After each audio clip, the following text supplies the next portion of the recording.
Bonjour, bonjour. Retour sur la scène du Paris Audio Vidéo Show. Jusqu'à ce soir, 19h. Il y a plein de choses à voir ici. Il y a déjà plein de monde et tout. On a eu des sessions incroyables ce matin de questions-réponses avec les abonnés. J'étais super trop content de pouvoir faire ça ici, sur la chaîne, avec une équipe de folie. Donc, aujourd'hui, comme hier, il y a beaucoup de conférences. Alors, il y a des conférences ici pour ce qu'on appelle la haute fidélité, la hi-fi, le home cinéma. Et en dessous, sous nous, c'est la discothèque, c'est la fête, c'est ce moment incroyable. On a des machines à fumer, du DJing, il y a Pioneer, il y a plein de gens qui sont en bas avec du gros matos pour vous faire swinguer, danser, tout le tremblement. Merci beaucoup. Et maintenant, on va parler d'une marque que j'adore. Je les ai connus il y a très très longtemps, parce qu'en même temps, ils sont de très très longtemps. Pas les personnes ici, mais l'entreprise. Bonjour messieurs. Bonjour Pépé, bonjour tout le monde. Alexandre. Bonjour Olivier, ça va? Bonjour Pépé, ça va? Je suis en pleine forme. Je suis en pleine forme les garçons parce que on va faire une petite session sympa. Il y a beaucoup de gens qui viennent nous voir qui sont en effet des fans de Yamaha parce que l'entreprise a de multiples types de produits. C'est-à-dire vous n'avez pas uniquement parce que je parle à mes potes, ils disent il y a des barres de son. Oui, mais il n'y a pas que ça. Et en plus, l'entreprise fête c'est 70 ans dans le monde de la hi-fi. Alors on est un peu plus vieux que ça quand même. Hein. Mais je sais. 1887, naissance de la maison Yamaha, mais 70 ans dans le monde de la hi-fi. On les fait pas. Hein. Toi non, mais c'est magnifique, je suis très très content. Alors 70 ans dans le monde de la hi-fi, donc quand vous englobez le mot hi-fi, c'est vraiment la hi-fi traditionnelle, parce qu'il faut qu'on comprenne bien, c'est que tout à l'heure, si les gens n'ont pas encore été sur le stand Yamaha, je vous encourage à y aller, il y a des produits qui ont gardé le design iconique de cette époque. Qui répond? Olivier comme... Pépé, est-ce que c'est pour moi? Oui, non, mais le design, effectivement, on est revenu à ce look vintage dans beaucoup de domaines, d'ailleurs, pas uniquement dans le monde de l'hi-fi, mais c'est vrai que c'est une marque de fabrique pour nous depuis toujours. Alors, l'hi-fi, elle a démarré fin 19e, elle a bien longtemps. Nous, on est arrivé un petit peu plus tard, 1954, 2024, 70 ans, le compte est bon.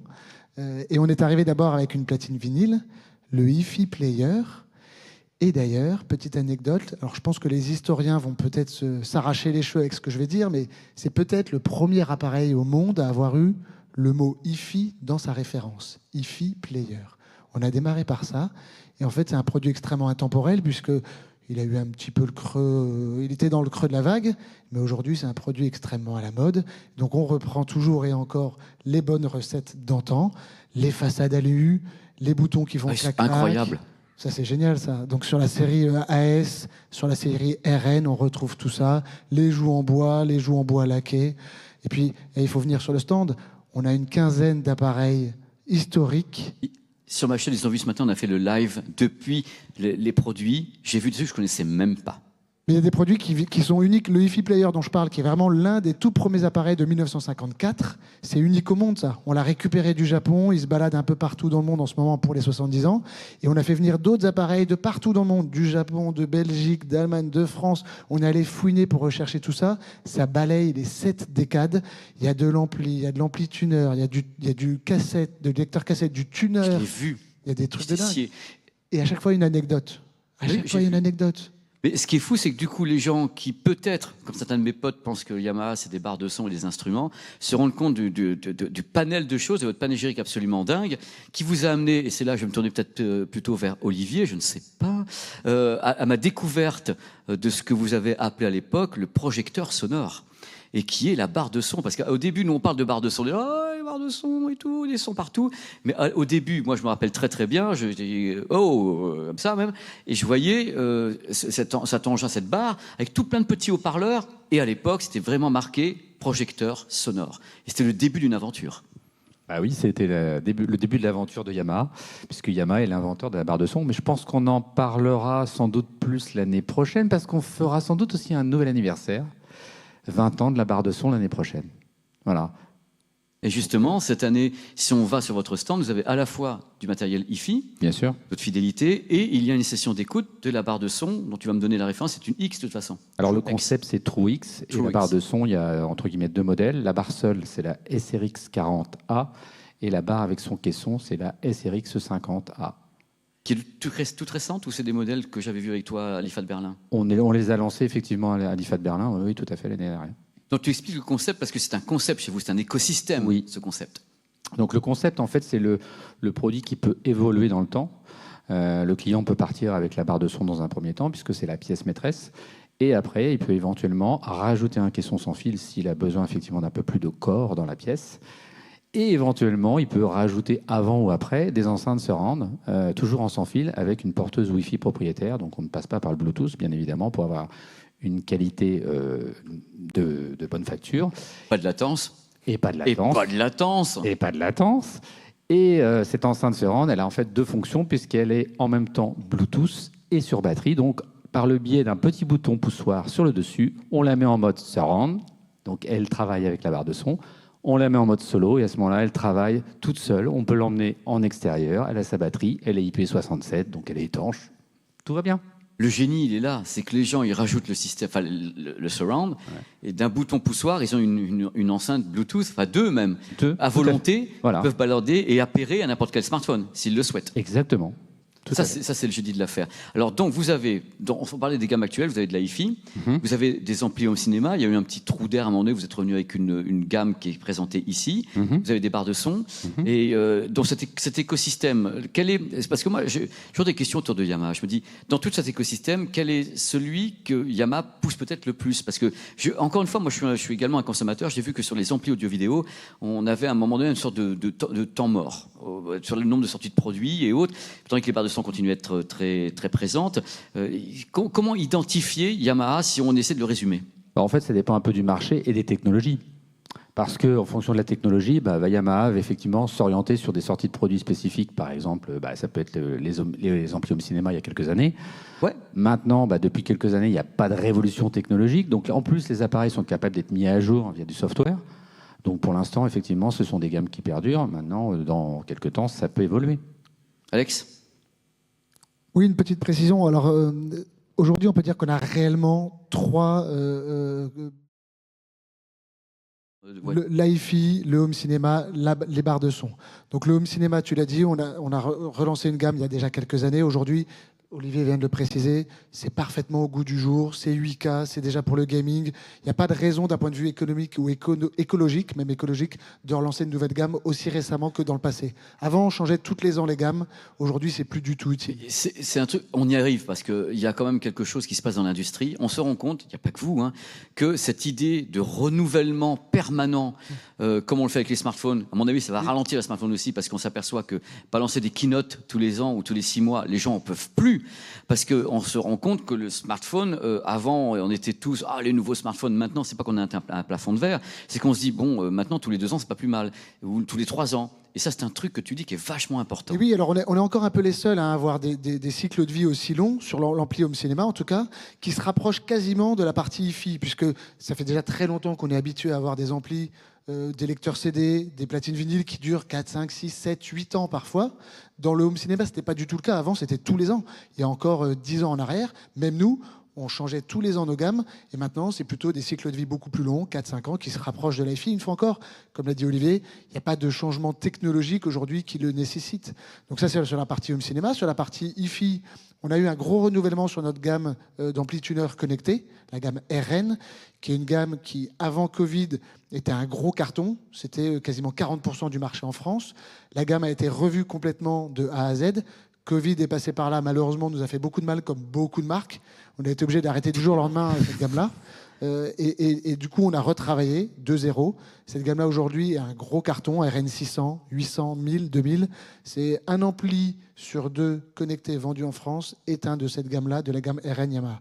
Donc c'est un gros retour, un très gros retour. On en est très fiers et très contents. D'ailleurs, merci au public, c'est grâce à vous. Mais oui, mais merci de donner des sous, parce qu'ils ont l'air d'être très heureux que vous donniez de l'argent à Yamaha. Et la dernière gamme, donc pour le dernier pilier, comme tu disais, c'est barre de son. Donc TrueX, qui est un peu le début et le renouveau aussi. Également Covid, on a été un peu dans le creux de la vague, avec ce nouveau concept qui est quand même hyper pratique, hyper simple pour le conso. Un petit truc qu'on n'a pas dit, c'est que c'est un système qui se paramètre très facilement. Il peut être effectivement un peu plus détaillé dans son setup avec l'application, mais si quelqu'un de néophyte veut l'utiliser, c'est je branche sur le secteur, j'utilise ma télécommande, c'est réglé, c'est paramétré une bonne fois pour toutes, c'est terminé, je profite. Voilà.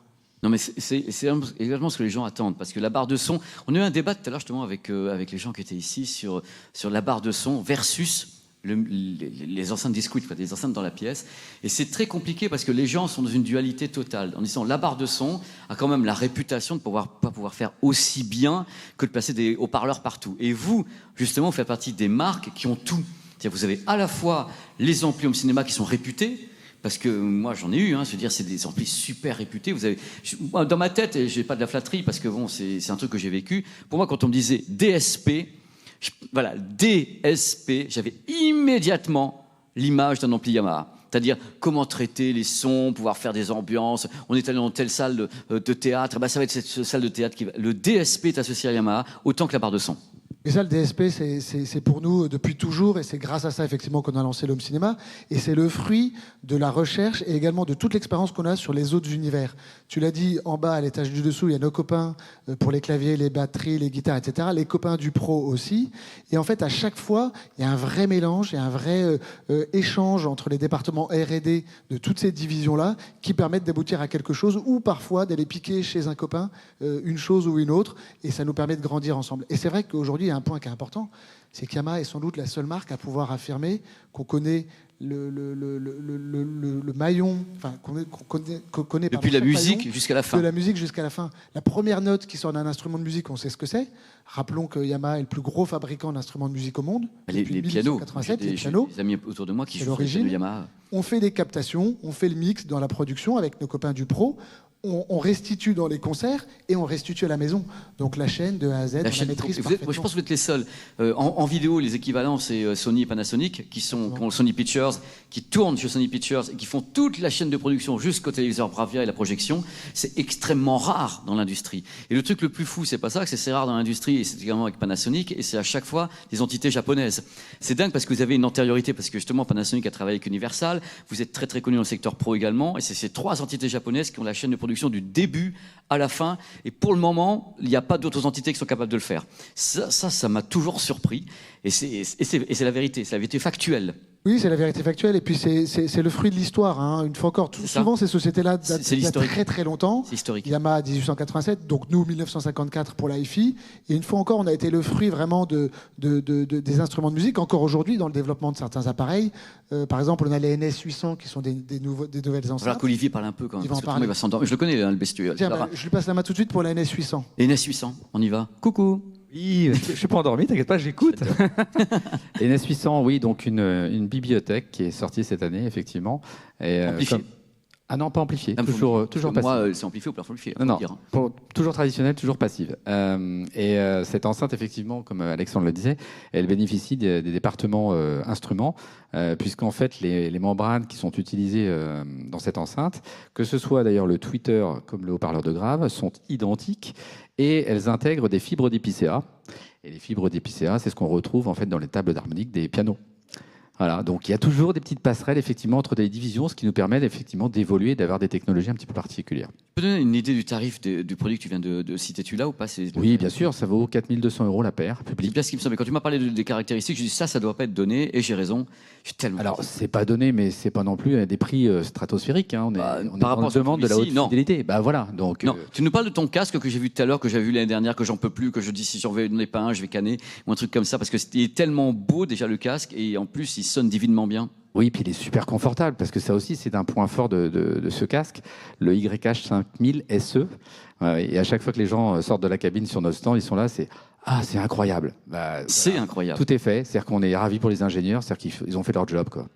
C'est un casque particulier donc, qui est fait à la main, qui est un casque ouvert, extrêmement audiophile, et qui est associé à une des électroniques de folie, parce qu'il faut bien sûr le motiver. Oui. Mais c'est un objet, moi je l'ai vu comme une sorte d'objet absolument unique chez vous, parce que c'est toujours l'idée, comme dans les Formule 1, où on a des entités comme Renault et machin, Peugeot, au fond on roulait des Formule 1. Oui, ça c'est tout ce qu'on peut faire au Mac, qui montre qu'on peut faire le reste. Et je pense que quand ce casque est sorti, on a dit, tiens, Yamaha est capable de faire ça, donc le reste doit fonctionner aussi. Les plus connus, mais sur cette catégorie, Yamaha n'était pas non plus dans la nouveauté, puisqu'en 1970, ils ont sorti le HP1A, et ce casque était déjà avec une technologie orthodynamique. Tu expliques ce que c'est, s'il te plaît? C'est un haut-parleur plat, effectivement. Donc, c'est pas comme un haut-parleur dynamique avec une membrane, etc., avec une suspension. C'est parce que du planard. Voilà. C'est du planard. C'est ce qu'on appelle aussi le planard. Le planard, parce que le planard, moi, ça m'a toujours éclaté. Parce que moi, je suis un fan du planard. Je sais pas si on va pas sortir du sujet, mais c'est important parce qu'il y a peu d'industriels qui le maîtrisent. En plus, le planard. Ouais. Mais le planard, c'est comme si on avait une feuille entre deux points magnétiques. On fait bouger la feuille en entier. On n'a plus de bobine, on n'a plus de saladier, on n'a plus rien. Exactement. Et moi, je trouve que c'est un son absolument incroyable qu'il faut soutenir par du grave quelquefois, donc des questions de grave à part. Mais le planard, ça m'a toujours fasciné. Ouais. Et en plus, quand on imagine qu'ils ont développé pas moins de 1000 membranes pour arriver à la membrane qui est actuellement dans le produit, c'est quand même assez exceptionnel, quoi. Et c'est 5 ans de recherche. C'est ça. Et il y a peu, encore une fois, je me répète, il y a peu d'industries, enfin pas d'industriels qui peuvent le maîtriser. C'est super dur à maîtriser le planard. Donc ça donne en effet un panel de ce que vous savez faire. C'est du délire. Quand on va sur le stand, on comprend bien, parce qu'on arrive dans des platines qui sont colorées, qui sont taguées. On va vers une sorte de grand tableau où on a toute l'histoire de Yamaha. On va vers ce que je vous conseille d'aller voir, c'est surtout les produits old school, c'est-à-dire tous les l'enregistreur, les machins. C'est du délire. Et j'ai des produits que j'avais jamais vus qui me donnent une idée de l'histoire de la marque que moi-même j'ignorais complètement. Et on a des salles d'écoute.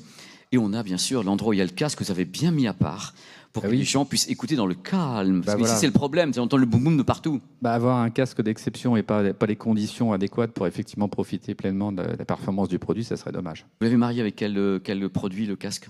C'est un ampli casque Yamaha aussi, c'est une première, le HAL7. Il faut parler de tout ça, parce que là, c'était ça qui était intéressant. C'est quand tu parlais de l'union sacrée entre les gens qui ont fait les casques et la partie ampli, c'est un ampli casque directo de chez vous. Tout à fait, c'est la même équipe d'ingénieurs. Donc, ils ont fait effectivement ce complément avec cette électronique. Donc, cet ampli casque DAC, donc qui peut se marier évidemment avec le casque et qui peut se marier avec d'autres casques évidemment sur le marché. C'est dingue. Et si on parle un petit peu d'avenir, parce que là, on est en train de parler de ce qui se passe ici. Oh, les gars, je vais vous coincer un peu comme. On parle de ce qui se passe ici. Il y a le stand, il y a les 70 ans de la marque, de cette partie de la marque, de la hi-fi, parce que l'entreprise, elle est plus vieille que ça. C'est comme toutes ces entités, comme Sony ou autres, qui ont une partie d'une division qui est récente, et la marque, c'est des grosses marques. Donc, si on parle un petit peu, vous serez au CES Las Vegas? Non. Mais est-ce qu'on parle un petit peu de 2025, les projets? Parce que les barres de son, je pense, on a fait tout à l'heure, justement, on a vu beaucoup de gens ici pendant la session questions-réponses. Il y a beaucoup de gens qui se demandent, est-ce qu'on n'est pas arrivé à une sorte de plafond de verre avec les barres de son? On sait qu'elles font des effets, mais c'est important d'en parler. Qu'est-ce qu'on va pouvoir faire de plus sur des barres de son, qu'elles soient Yamaha, X ou Y? Surtout vous, qui avez inventé la barre de son. Est-ce qu'il y a quelque chose qui serait fomenté dans les tuyaux sur l'avenir de la barre de son? Je vais prendre un exemple pour vous lancer sur la situation. Vous avez des barres de son gigantesques. De l'autre côté, il y a des marques que je respecte beaucoup, et je pense que c'est une raison de les respecter, comme Sennheiser avec la Max ou autres, qui ont des belles barres de son. Et on leur pose la même question. Est-ce que vous pensez qu'on peut encore aller plus loin que ces monstres que vous avez ou que Sennheiser a? Je sais pas, on se donne rendez-vous l'année prochaine. Ouais, mais ça, c'est pas une réponse, tu me coinces et on ferme le live. Allez, Alexandre, allez, va pas me laisser comme ça. Don't leave me this way. Oui, on peut aller plus loin. Ah. On va le tenter. Non. Et je pense qu'on va le réussir. Mais non, mais c'est pas possible. On n'a pas le droit de me faire ça.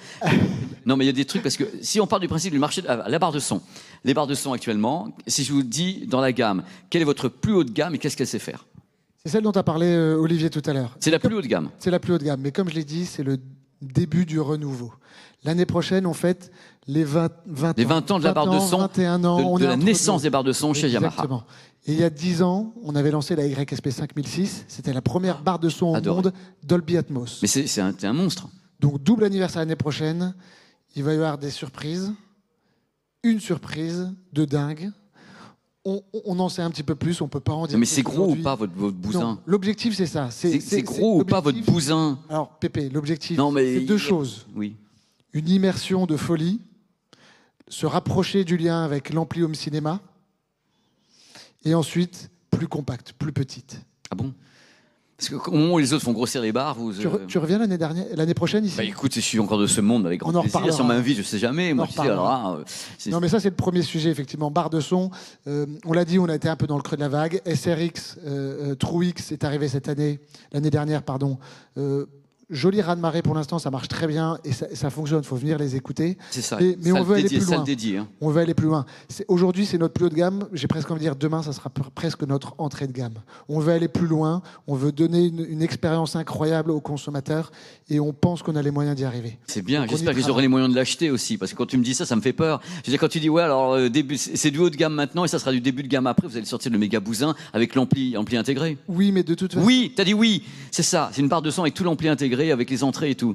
On en reparle. Si j'ai trouvé, mais je sais que c'est ça en plus, mais je me doute, ça va être un truc. Et quand tu me dis que c'est plus fin, je sais pas comment, ça va être un gros bousin. Vous allez, parce que dans le renouveau qu'on a fait avec les produits que tu as, malgré tout, il n'y a pas des gros trucs. C'est des barres qui sont encore assez discrètes, qui sont avec les petites enceintes derrière, avec tout. Et il y a des questions, il y a peut-être des questions là, ça, parce que là, il y a Luc qui me dit qu'il y a un micro. Sinon, j'allais rendre l'antenne, comme on dit à Cognac G. S'il y a des questions, je les prends. Je me donne dégoder les jambes, moi. Est-ce qu'il y a des questions pour ces messieurs dames de Yamaha? Dites-leur des trucs du genre, tiens, est-ce que ça peut être plus puissant? Pourquoi? À quelle heure? S'il n'y a pas de questions, on va donc remercier ces messieurs et les renvoyer vers leur stand, parce qu'il y a du monde sur leur stand. Il y a plein de gens qui sont en train de vous attendre avec les couteaux, en train d'attendre d'écouter les casques et autres. Si vous avez s'il y a une petite question qui est là, si Luc peut accéder à côté du monsieur qui aime le vinyle. Allez, voilà. Bonjour monsieur. Bonjour, merci. Je vous en prie. Alors moi, pour être honnête, je suis en train de regarder un petit peu pour la platine GT 5000. Là, vous parlez de renouveau, une platine qui a quand même 6 ans. Ben là, ce que vous me dites, je me dis, est-ce qu'il faut que j'attende ou pas? Ou est-ce que j'y vais? Vous pouvez y aller. sur les produits high-end, haut de gamme, comme cela, là, je le disais tout à l'heure, les cycles de vie sont déjà plus longs sur la partie hi-fi. Là aussi pour les raisons technologiques évidentes. Et sur les produits high-end qui demandent des temps de recherche et développement, hein, Olivier l'a redit aussi, pour le casque, 5 ans, plus de 1000 membranes testées. Pour la GT5000, ça a été le cas. On a même rapatrié la production de celle-ci dans une usine au Japon, la même usine qui fabrique les pianos de concert, notamment pour la partie lac, pour la partie savoir-faire, pour l'artisanat. Tu as dit tout à l'heure, c'est fabriqué à la main. Donc la GT5000, vous pouvez y aller pour le moment. Il n'y a pas de remplacement de prévu avant quelques années, très largement. Merci. En tous les cas, elle me donne vraiment des petits papillons quand je l'écoute. C'est un truc de fou. C'est l'objectif, merci. Ça, c'est super beau. J'ai écouté beaucoup de trucs, mais ça, c'est vraiment magnifique d'entendre ça. Attends, mais là, il y a Côte. Hein, ça me donne des petits papillons quand je l'écoute. Mais ça, si vous pouvez faire un truc sur une pub, merci. Vous pouvez demander de la thune et tout. Après. Merci. Non, mais non, il faut demander de la thune à un moment donné. C'est bon. T'as trouvé carrément une punchline, là. C'est magnifique. S'il y a encore une petite question, c'est avec grand plaisir qu'on peut répondre. On a la chance d'avoir ces messieurs de Yamaha qui peuvent parler de hi-fi, de barre de son, voilà, de tout ce qui va bien avec, et de home cinéma, qui est quand même un de vos fonds de commerce de base. Voilà. Oui. Par contre, on voit pas très bien si... Bonjour. Bon, j'ai vu en fait la dernière barre de son que vous avez en fait dans le stand. J'ai bien aimé en fait l'équilibre entre le cinéma et la hi-fi. Bon, j'ai une question que j'ai posée en fait tout à l'heure à Pépé et en fait il m'a dit en fait j'ai un petit peu du mal à non, je vois répondre. qui c'est. Attends, je regarde. C'est moi, c'est juste là. Ah, c'est lui. Accrochez-vous les gars, accrochez-vous parce que j'étais là un petit peu. Oh, je sais pas et tout. Mais vas-y, pose-la parce que ça va vous faire plaisir. Ça va me faire plaisir. Vas-y. Donc du coup, j'ai commencé en fait avec une barre de son suite à un home cinéma. Donc j'ai pris en fait un écosystème assez complet et malheureusement. Arrivé en fait à un certain seuil, j'ai constaté qu'il fallait revenir sur le home cinéma. Donc là, vous venez d'annoncer en fait une nouvelle barre de son qui risque en fait donc d'être exactement à peu près similaire, si j'ai bien compris, à ce que on retrouve en fait sur le home cinéma. Bon. Non, c'est parce que c'est moi qui l'ai dit. Eux, ils n'ont rien dit. Moi, je suppute. D'accord. Donc mon problème, c'est que j'ai constaté que je reviens un tout petit peu sur le home cinéma et en fait les satellites que j'ai sont beaucoup plus fidèles que la barre de son.